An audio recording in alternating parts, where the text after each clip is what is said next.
The Galactic Council chamber buzzed with nervous energy as representatives from 12 different species gathered around the massive holographic display. The war had been raging for 3 standard years now, and the Zephyrian Empire showed no signs of slowing their relentless advance across the Outer Rim territories. Admiral Kethvar of the Altarian Defense Fleet stood before the assembled delegates, his 4 arms gesturing emphatically at the tactical readout.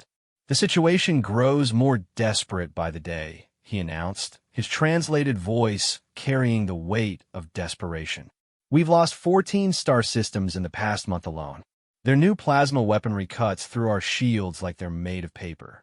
The representative from the crystalline Vexani species, Ambassador Sylvan, chimed in with a sound like breaking glass.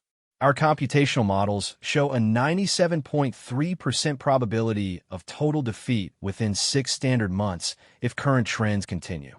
Murmurs of agreement rippled through the chamber. The Zephyrians had emerged from the galactic core 5 years ago, claiming to be the rightful inheritors of all inhabited space. Their technology was unlike anything the Galactic Council had encountered.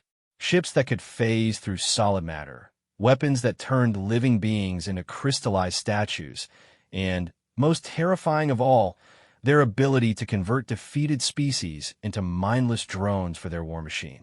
"What about the humans?" asked Chancellor Mordine of the Keplerian Republic, his tentacles writhing nervously. "We sent them our request for military assistance 3 times now." A collective shudder passed through the chamber. Humanity had been contacted nearly a century ago when their primitive radio signals were detected by a Vorthan exploration vessel. The first contact had gone poorly. The humans had somehow managed to reverse engineer Vorthan technology from a single damage probe that had crashed on their homeworld. Within 50 years, they had developed faster-than-light travel and established colonies on dozens of worlds. But what truly unsettled the galactic community wasn't their rapid technological advancement. It was their complete refusal to join the Galactic Council. "The humans are unpredictable," Admiral Kethvar said carefully. "Our ambassadors report that they've been observing the conflict, but refuse to take sides. They claim it's not their war. Not their war." The shrill voice of Senator Kixlaw from the Insectoid Manthari Collective cut through the chamber. "The Zephyrians will reach human space within 2 years if we fall." Ambassador Sylvan's crystalline form flickered with agitation. "Human military capabilities remain largely unknown. They've prevented any deep scans of their territory, and their weapons technology appears to be based on principles we don't understand." The truth was that the Galactic Council was terrified of humanity. Every species that had achieved spaceflight had done so through cooperation, shared knowledge, and peaceful expansion. Humans had done it through competition, conflict, and an aggressive curiosity that bordered on recklessness. They had refused to share their technology, established independent trade networks, and, worst of all, they had somehow developed weapons that made even the Zephyrians hesitant to enter human space. Reconnaissance drones sent into human territory simply disappeared without a trace. "Perhaps we should consider alternative approaches," suggested Minister Yultek of the Aquatic Nereid Confederation, his gills fluttering nervously. "The humans have always been interested in territorial expansion. What if we offered them Zephyrian worlds in exchange for their assistance?" The chamber fell silent. The idea of bribing humanity with conquered territory was both desperate and dangerous, but their options were running out. "I'll prepare another diplomatic mission," Admiral Kethvar said finally. "This time we'll offer them a formal alliance treaty with territorial concessions." As the council members began to file out, none of them noticed the small, nearly invisible probe that had been recording their entire conversation. Deep in human space, aboard the flagship of the Terran Defense Network, Admiral Sarachun reviewed the intercepted transmission with a grim smile. "So, they finally want our help?" she murmured to her tactical officer. "How generous of them to offer us worlds we could take ourselves if we wanted them." The officer, Commander Park, raised an eyebrow. "Orders, Admiral?" Admiral Chun turned to the massive tactical display showing the current state of the galactic war. Red zones marked Zephyrian-controlled territory, blue zones showed Galactic Council space, and a small cluster of green dots marked human colonies. But what the display didn't show was the true extent of human preparation. For 3 years, humanity had been watching, learning, and preparing. They had studied every Zephyrian tactic, analyzed every piece of wreckage, and developed countermeasures that would have given the Galactic Council nightmares if they had known about them. "Send a message to the Council," Admiral Chen said quietly. "Tell them we'll consider their proposal. And activate Protocol 7. Commander Park's face went pale. Protocol 7 was humanity's contingency plan for galactic war, a plan so comprehensive and ruthless that only a dozen people in human space knew its full scope. The Galactic Council thought they were asking for help. They had no idea they were about to witness the true nature of human warfare. The diplomatic shuttle Harmony's Edge approached the human space station designated as Outpost Sigma 3 days after the Council's desperate plea. Ambassador Kethvar had chosen his delegation carefully. Representatives from 5 major species, each offering something valuable to humanity in exchange for their military assistance. What they found waiting for them was not what they expected. Outpost Sigma was massive, easily 3 times the size of the Council's largest battle stations. Its sleek, dark hull seemed to absorb light rather than reflect it, and strange geometric patterns covered its surface. Most unsettling were the weapon emplacements, rows upon rows of devices that didn't match any known energy signature in the galactic database. "By the void," whispered Ambassador Sylvan as their shuttle was drawn into the docking bay. "How long have they been building these installations?" The docking bay itself was a marvel of engineering efficiency. Automated systems guided their shuttle with precision, while massive mechanical arms moved cargo containers marked with symbols none of them recognized. Human crew members moved about their duties with military precision, their faces hidden behind reflective helmets. Admiral Chen met them at the airlock, flanked by 2 officers whose uniforms bore no rank insignia the delegates recognized. She was smaller than most humans they had encountered, but something in her cold blue eyes made even the towering Altarian admiral feel nervous. "Welcome to Outpost Sigma," she said without ceremony. "I understand you have a proposal." The briefing room was stark and functional, dominated by a holographic display showing the current state of the galactic war. But as Admiral Kethvar began his prepared presentation, he noticed something troubling about the human tactical readout. It showed ship movements, battle formations, and strategic positions that weren't included in any Council intelligence reports. "How do you have this information?" He interrupted his own presentation. Admiral Chen smiled thinly. "We've been monitoring the situation closely." "Please continue, Admiral." The Galactic Council delegates exchanged nervous glances. The humans knew far more about the war than they had revealed. Ambassador Kixlaw leaned forward, her compound eyes reflecting the holographic display. "These battle reports show Zephyrian movements from yesterday. Our fastest intelligence gathering takes 3 days minimum." "Time is a luxury in warfare," Admiral Chen replied. "You are offering territorial concessions?" For the next hour, the delegates presented their proposal. Entire star systems, mining rights, technological exchanges, and formal alliance treaties. The humans listened in silence, occasionally asking technical questions about Zephyrian capabilities that demonstrated an unsettling depth of knowledge. "Interesting," Admiral Chun said when they finished. "Tell me, how many Council species have actually engaged Zephyrian forces in direct combat?" The question caught them off guard. "All of us have participated in the defense effort," Senator Kixlaw replied. "That's not what I asked. How many have fought them ship to ship, weapon to weapon?" Uncomfortable silence filled the room. The truth was that most Council forces had been swept aside so quickly that actual combat data was limited. "We have," Admiral Chen continued, 17 engagements over the past 18 months. Would you like to see the results?" Without waiting for an answer, she activated another holographic display. The delegates watched in stunned silence as human ships engaged Zephyrian vessels in what could only be described as target practice. The alien ships' phase technology and plasma weapons seemed completely ineffective against the human vessels. "Your stealth capabilities," Ambassador Sylvan managed to say. "How is this possible?" "Phase shifting is based on manipulating quantum field resonances," Admiral Chun explained matter-of-factly.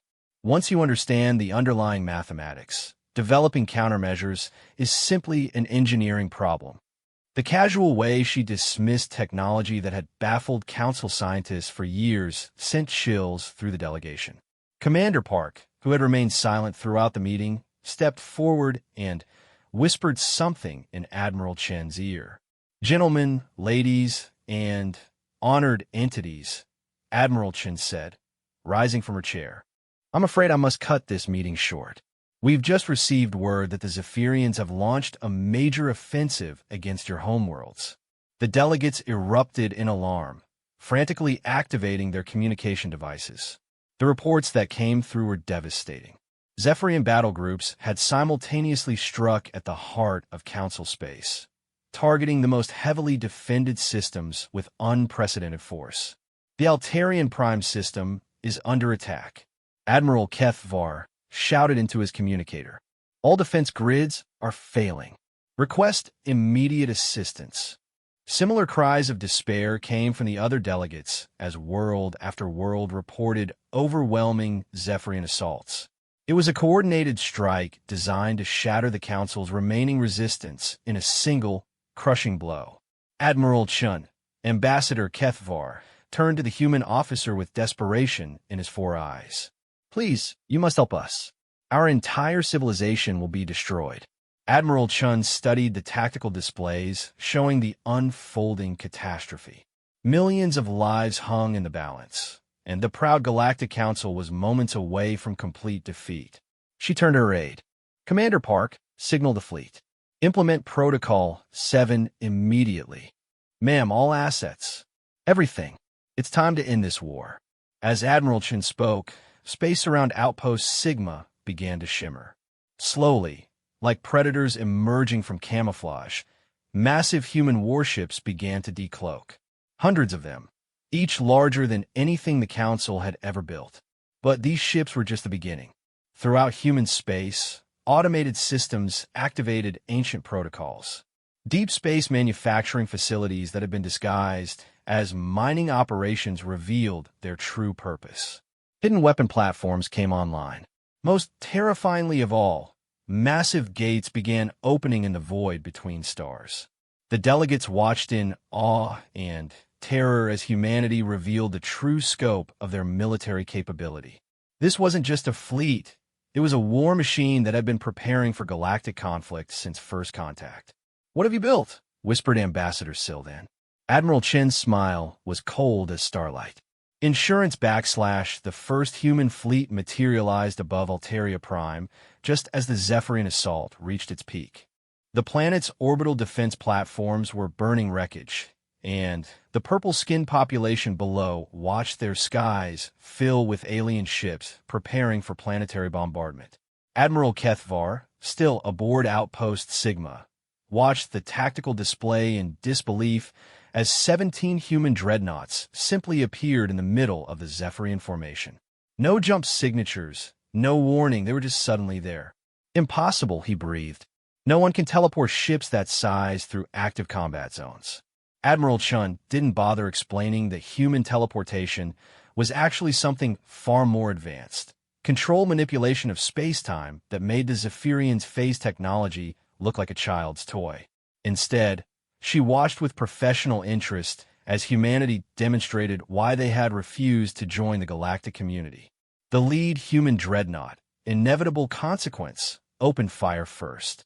But instead of energy beams or plasma bolts, it launched what appeared to be small metallic spheres.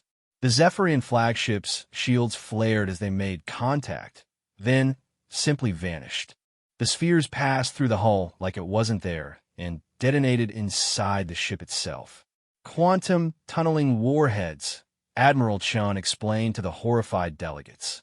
They exist in multiple dimensional phases simultaneously. Shields are irrelevant. Within 30 seconds, the Zephyrian flagship was an expanding cloud of debris. The other alien vessels immediately tried to engage their phase drives to escape, but something was wrong. Their ships flickered but remained solid, vulnerable. Phase inhibitor field, Commander Park noted. The Zephyrians can't escape. What followed wasn't a battle. It was an execution. The human ships moved with coordinated precision that spoke of decades of tactical preparation. They knew exactly where every Zephyrian vessel would be, exactly what countermeasures they would attempt, and exactly how to neutralize each threat with minimal effort. But the real shock came when the human ships began deploying their secondary weapons. Streams of what looked like liquid metal poured from their hulls, forming complex geometric patterns in space. Wherever these patterns touched Zephyrian vessels, the alien ships simply stopped functioning. Not destroyed, stopped. Their power systems went dead, their crews fell unconscious, and their ships became lifeless hulks drifting in space. What kind of weapon is that? Senatorix Adimandif.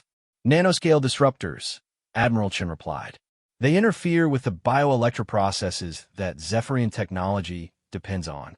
Non-lethal, but completely effective. The battle for Alteria Prime lasted exactly 14 minutes. When it ended, 47 Zephyrian warships had been reduced to scrap metal or floating dead in space. Not a single human vessel showed any damage. But Admiral Chun was just getting started. Across the galaxy, similar scenes played out as human fleets emerged from hidden bases and struck Zephyrian forces with surgical precision. The aliens' greatest advantage, their ability to appear anywhere without warning, was completely neutralized by humanity's ability to track their movements through dimensions the Council didn't even know existed. On the bridge of the Zephyrian command vessel Dark Transcendence, Supreme War Master Vexmore watched his empire's expansion halt for the first time in 5 years. Reports flooded in from every front. Human forces were systematically dismantling his fleets with weapons and tactics that defied understanding. Who are these creatures? He demanded of his intelligence coordinators. How do they possess such capabilities? The answer came from his chief tactical analyst, a being whose species had been absorbed by the Zephyrian Empire decades earlier. Supreme War Master, our preliminary analysis suggests they have been preparing for this specific conflict since before we emerged from the core worlds. Impossible. They couldn't have known we existed. Not us specifically, Lord, but they appear to have prepared for the possibility of encountering any technologically advanced hostile force. Their weapons and defenses are designed to counter every known form of galactic warfare. War Master Vexmore turned to his tactical display, watching red dots disappear as his fleets fell to human assault. In 3 hours, humanity had undone 3 years of Zephyrian conquest. Worse, they were doing it without apparent effort. Open communication with the human vessels, he commanded. Lord, they are jamming all our frequencies. Then send an envoy. I must understand what manner of beings we face. Back on Outpost Sigma, Admiral Chun reviewed the combat reports with satisfaction. Human casualties were 0. Collateral damage to Council worlds was minimal. The Zephyrian military machine was being systematically dismantled exactly as the war simulations had predicted. Admiral, Commander Park approached with a communication pad. We're receiving surrender offers from 17 Zephyrian battle groups. Ignore them. We're not accepting surrenders yet. The delegates from the Galactic Council stared at her in shock. Ambassador Sylvan's crystalline form flickered with confusion. You're refusing their surrender? Why continue fighting when you've clearly won? Admiral Chun turned to face them, her expression grim. Because they haven't learned their lesson yet. The Zephyrians expanded their empire by conquering 12 different species. They turned billions of beings into mindless drones. They were prepared to do the same to you. She activated a new display showing the full scope of Zephyrian atrocities across their conquered territory. Worlds stripped of resources, populations enslaved, or worse, entire civilizations erased from existence. "We're not just ending this war," Admiral Chen continued. "We're making sure it can never happen again. The Zephyrian Empire dies today, but more importantly, the idea that one species can dominate all others dies with it." As she spoke, human ships began moving deeper into Zephyrian space, pursuing fleeing vessels toward their core worlds. This wasn't just military victory. It was the complete restructuring of galactic power. The delegates watched in stunned silence as humanity revealed the true scope of their capabilities. They had asked for help in a war they were losing. Instead, they had unleashed something that would reshape the galaxy forever. The Zephyrian core worlds had stood unconquered for over 1,000 years, protected by natural gravitational anomalies and defended by weapons platforms that drew power directly from their system's twin stars. They had been considered impregnable by every military analyst in the galaxy. Humanity reached them in 4 hours and 27 minutes. Supreme War Master Vexmore stood in his command chamber deep within the fortress world of Zephyr Prime, watching the impossible unfold on his tactical displays. Human ships were somehow navigating the treacherous gravity wells that had destroyed countless invasion fleets throughout history. Worse, they were doing it at speeds that should have torn their vessels apart. "How are they moving through the maelstrom fields?" he demanded of his science advisors. "Unknown, Supreme War Master. Our sensors detect gravitational manipulation on a scale we cannot comprehend. They appear to be editing the laws of physics in localized areas." The truth was even more disturbing than they imagined.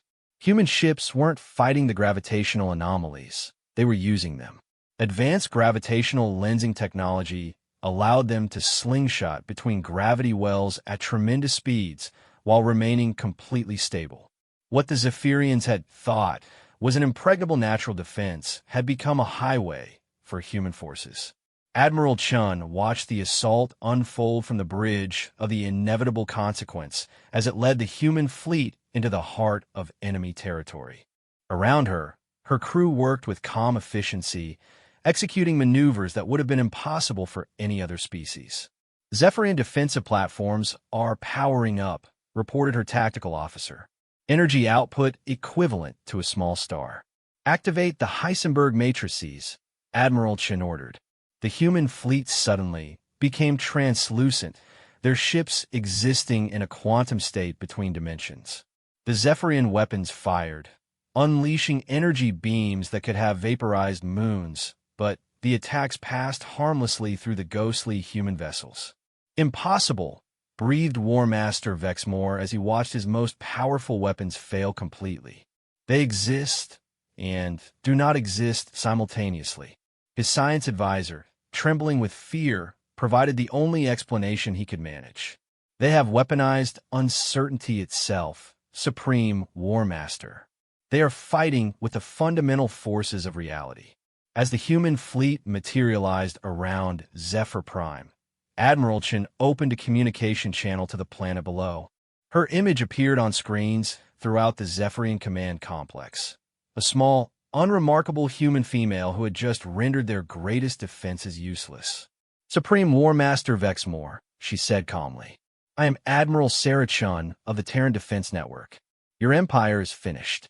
Surrender now, and we could discuss terms." War Master Vexmore drew himself up to his full height, his crystalline exoskeleton catching the light from his world's twin suns. "I am the inheritor of 1,000 conquered worlds, human. My empire spans half the galaxy. I do not surrender to primitives." Admiral Chen's expression didn't change. "Very well. Commander Park, demonstrate our commitment to ending this conflict." "Yes, ma'am." Targeting the subjugation facilities. Throughout Zephyrian space, human ships began targeting specific installations with surgical precision. But these weren't military targets. They were the conversion centers where conquered populations were transformed into mindless drones. Streams of nanoscale liberation devices poured from human vessels, infiltrating the alien facilities and reversing the biological and technological modifications that had enslaved billions of beings. On 1,000 worlds, former slaves suddenly found their minds clear for the first time in years. Zephyrian control implants simply dissolved, artificial neural pathways reverted to their original state, and entire populations began to remember who they had been before the conquest. War Master Vexmore watched in horror as his empire's foundation crumbled. Stop this. Those creatures are essential to our infrastructure. Those creatures, Admiral Chun replied coldly, are sentient beings whose freedom you stole. We're giving it back. But the humans weren't finished. As liberated populations began to rebel against their former masters, human ships started deploying construction drones throughout former Zephyrian territory. These weren't weapons, they were aid packages. Food, medicine, temporary shelters, and, most importantly, communication devices that allowed the freed peoples to coordinate with each other. You're not just destroying our empire, War Master Vexmore realized. You're replacing it with something better, Admiral Chin confirmed. Self-determination for every species. Freedom to choose their own path. The concepts your people seem incapable of understanding. The Zephyrian leader activated his personal combat armor and raised his plasma weapons. Then, you will have to destroy me to claim victory. Admiral Chin sighed. Commander Park, deploy the pacification field. A soft blue light emanated from the human ships, washing over Zephyr Prime like a gentle tide. Wherever the light touched, aggressive impulses simply faded away. War Master Vexmore found his weapons powering down not because they were damaged, but because he could no longer summon the will to use them. What have you done to me?" he asked, his voice filled with confusion rather than rage. Temporary neurochemical adjustment, Admiral Chin explained. You'll be able to think clearly for the first time in years. Consider it our gift to you. As the pacification field spread across the Zephyrian core worlds, something unprecedented happened. For the first time in their species' history, the Zephyrians experienced empathy. They began to understand the suffering they had caused, the civilizations they had destroyed, the lives they had ruined in their quest for dominance. Many of them broke down weeping. Others fell to their knees in shame. A few, like War Master Vexmore, simply stared at their hands in wonder, as if seeing them for the first time. We didn't understand, Vexmore whispered. The pain we caused, how could we not have seen it? Because conquest requires the suppression of empathy, Admiral Chin replied. Your species evolved as apex predators. You never learned to see other beings as equals. Back on Outpost Sigma, the Galactic Council delegates watched the transformation of the Zephyrian Empire with mixed awe and terror. In less than 5 hours, humanity had not only defeated the most powerful military force in the galaxy, but had fundamentally altered the nature of their enemies. What happens now? Asked Ambassador Kethvar quietly.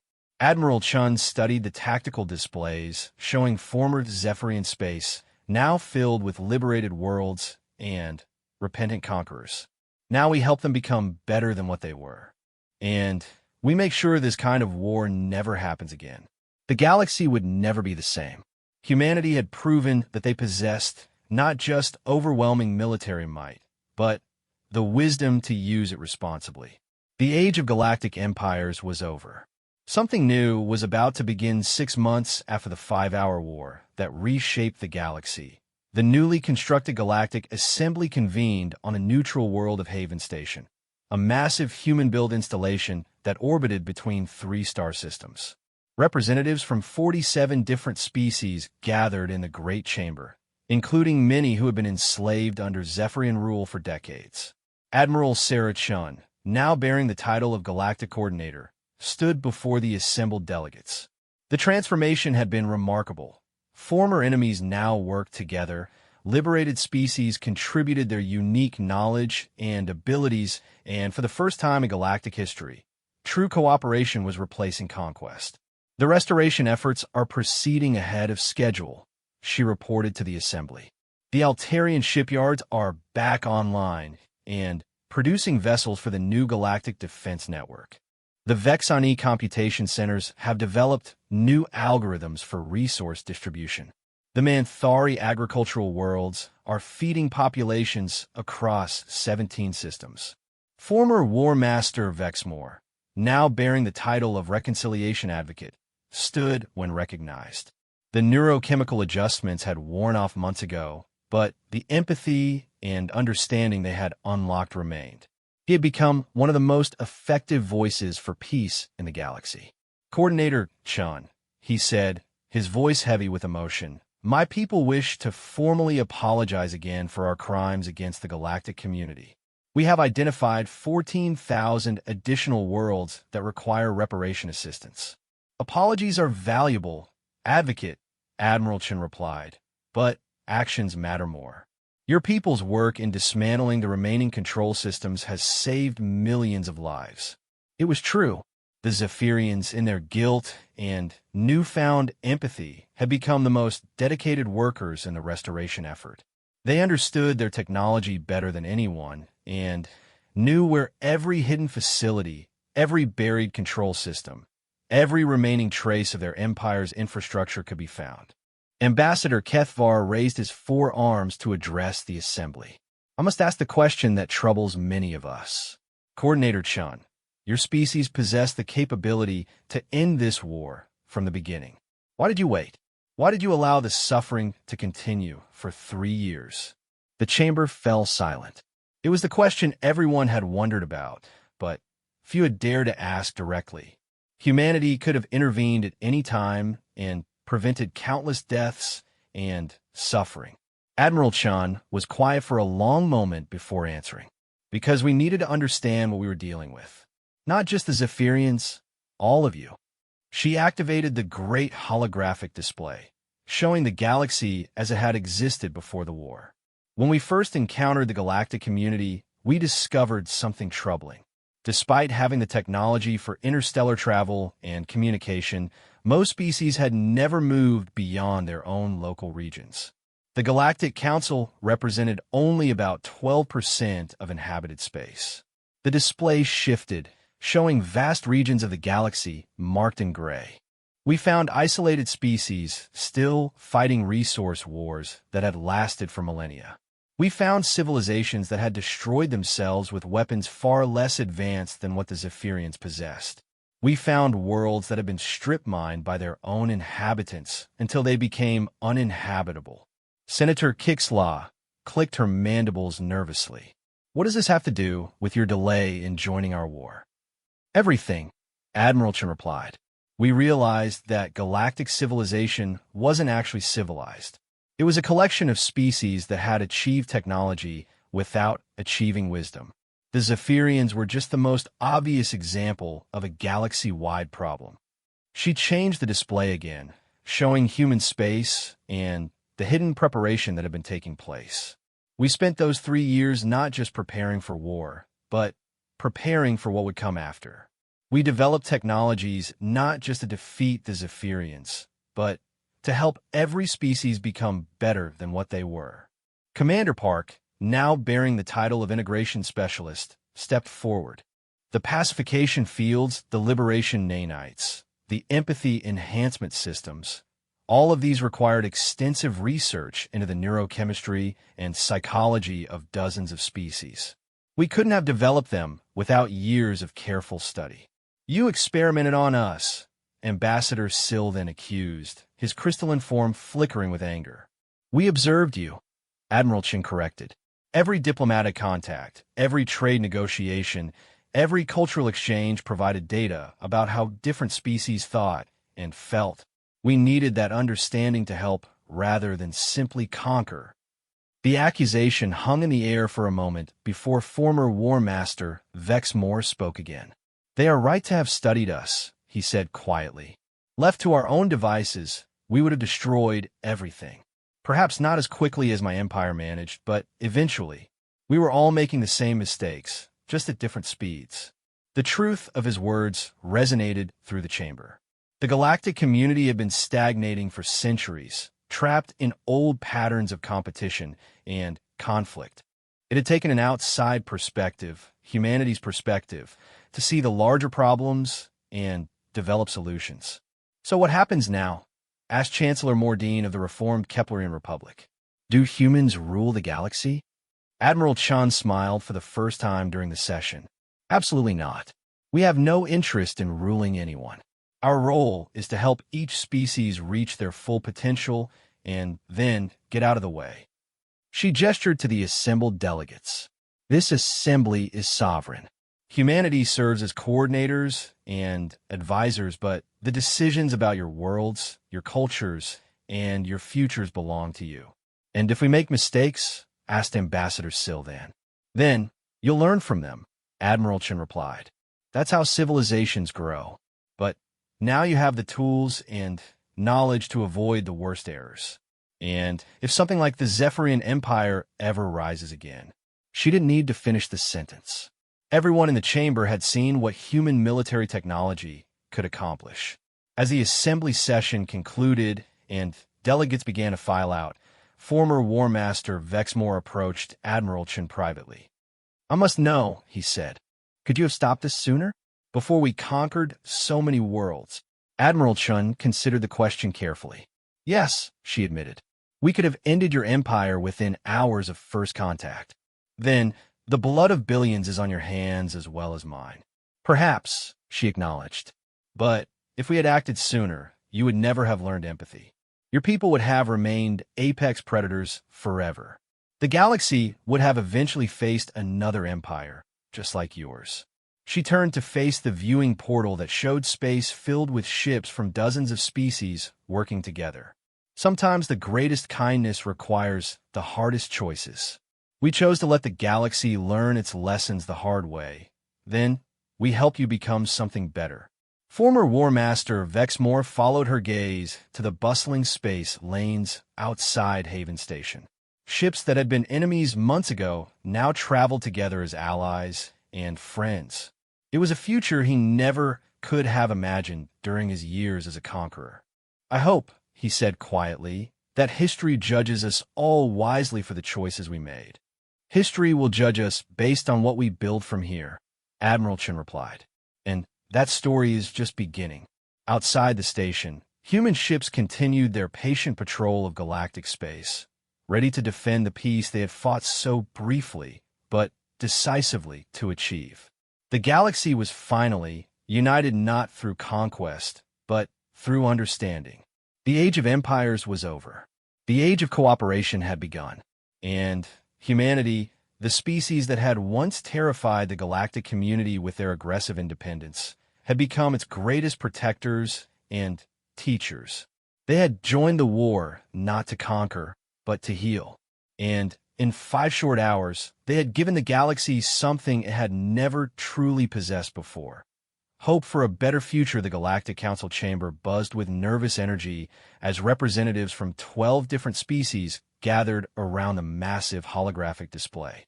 The war had been raging for 3 standard years now, and the Zephyrian Empire showed no signs of slowing their relentless advance across the Outer Rim territories. Admiral Kethvar of the Altarian Defense Fleet stood before the assembled delegates, his 4 arms gesturing emphatically at the tactical readout. The situation grows more desperate by the day, he announced, his translated voice carrying the weight of desperation. We've lost 14 star systems in the past month alone. Their new plasma weaponry cuts through our shields like they're made of paper. The representative from the crystalline Vexani species, Ambassador Sylvan, chimed in with a sound like breaking glass. Our computational models show a 97.3% probability of total defeat within 6 standard months if current trends continue. Murmurs of agreement rippled through the chamber. The Zephyrians had emerged from the galactic core 5 years ago, claiming to be the rightful inheritors of all inhabited space. Their technology was unlike anything the Galactic Council had encountered. Ships that could phase through solid matter, weapons that turned living beings into crystallized statues, and, most terrifying of all, their ability to convert defeated species into mindless drones for their war machine. What about the humans? Asked Chancellor Mordine of the Keplerian Republic, his tentacles writhing nervously. We've sent them our request for military assistance 3 times now. A collective shudder passed through the chamber. Humanity had been contacted nearly a century ago when their primitive radio signals were detected by a Vorthan exploration vessel. The first contact had gone poorly. The humans had somehow managed to reverse engineer Vorthan technology from a single damage probe that had crashed on their homeworld. Within 50 years, they had developed faster-than-light travel and established colonies on dozens of worlds. But what truly unsettled the galactic community wasn't their rapid technological advancement. It was their complete refusal to join the Galactic Council. "The humans are unpredictable," Admiral HFY said carefully. "Our ambassadors report that they've been observing the conflict, but refuse to take sides. They claim it's not their war. Not their war." The shrill voice of Senator Kixlaw from the Insectoid Manthari collective cut through the chamber. "The Zephyrians will reach human space within 2 years if we fall." Ambassador Sylvan's crystalline form flickered with agitation. Human military capabilities remain largely unknown. They prevented any deep scans of their territory, and their weapons technology appears to be based on principles we don't understand. The truth was that the Galactic Council was terrified of humanity. Every species that had achieved spaceflight had done so through cooperation, shared knowledge, and peaceful expansion. Humans had done it through competition, conflict, and an aggressive curiosity that bordered on recklessness. They had refused to share their technology, established independent trade networks, and, worst of all, they had somehow developed weapons that made even the Zephyrians hesitant to enter human space. Reconnaissance drones sent into human territory simply disappeared without a trace. "Perhaps we should consider alternative approaches," suggested Minister Yultek of the Aquatic Nereid Confederation, his gills fluttering nervously. "The humans have always been interested in territorial expansion. What if we offered them Zephyrian worlds in exchange for their assistance?" The chamber fell silent. The idea of bribing humanity with conquered territory was both desperate and dangerous, but their options were running out. "I'll prepare another diplomatic mission," Admiral HFY said finally. "This time, we'll offer them a formal alliance treaty with territorial concessions." As the council members began to file out, none of them noticed the small, nearly invisible probe that had been recording their entire conversation. Deep in human space, aboard the flagship of the Terran Defense Network, Admiral Sarachon reviewed the intercepted transmission with a grim smile. "So, they finally want our help?" she murmured to her tactical officer. "How generous of them to offer us worlds we could take ourselves if we wanted them."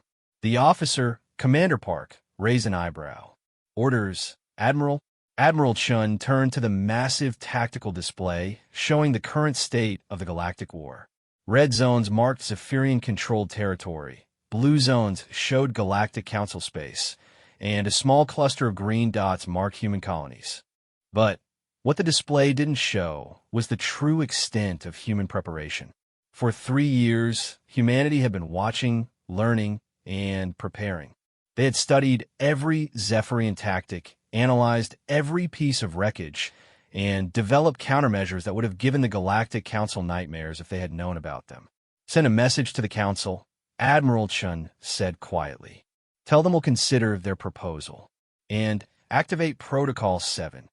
Commander Park's face went pale.